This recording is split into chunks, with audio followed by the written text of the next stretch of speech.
Ciao, sono Giovanni, ho 36 anni e sono titolare di Pets House, un negozio per animali.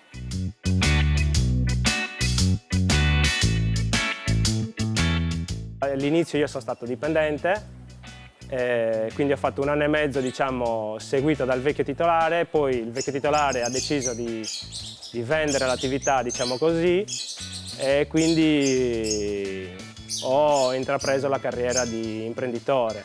Decido di fare il titolare, di fare una mia crescita. È colpa mia o è merito mio se vanno o non vanno bene le cose. Dopo aver avviato l'attività si è presentata l'occasione del microcredito, che ha fatto sì che alcune mie idee si potessero realizzare, aumentare la metratura degli scaffali oppure semplicemente avere una dipendente che mi aiutasse nel momento in cui l'azienda, l'attività andasse bene. Per il microcredito bisogna assolutamente leggere bene il bando, quando ci sono dei dubbi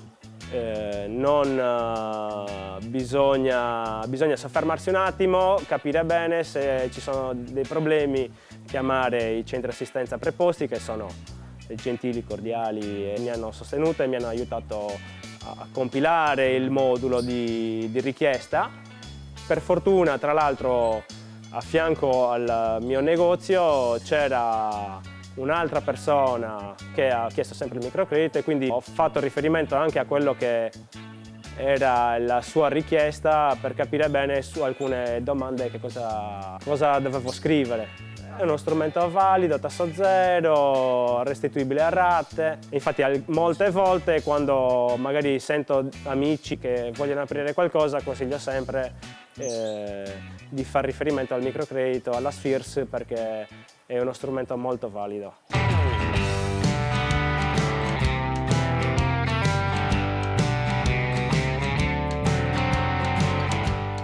Sono tornato alla Germania per il fatto che comunque la vita al di fuori della Sardegna è abbastanza frenetica. In Germania lavoravo dalle 8-9 del mattino fino alle 2 di notte con una pausa pranzo di mezz'ora dove salivi su, pranzavi, facevi quello che volevi e poi dopo mezz'ora scendevi di nuovo a lavorare.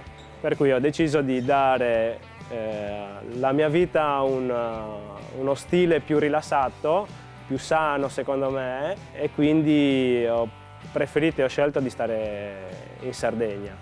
Sto rinunciando a parte della mia vita, ma poi io devo far crescere la Sardegna, non devo far crescere la Germania. Anche in questo caso il negozio è orientato sia come alimenti sia come accessori ad avere una maggior parte, ovviamente non è possibile avere tutto, prodotti italiani e quando è possibile anche sardi.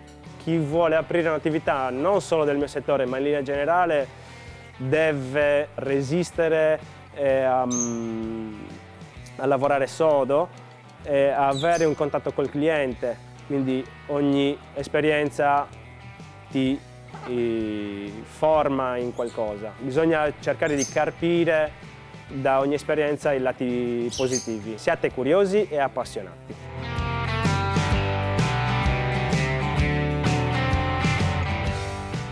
Saluta Pedro. Ciao e buon lavoro.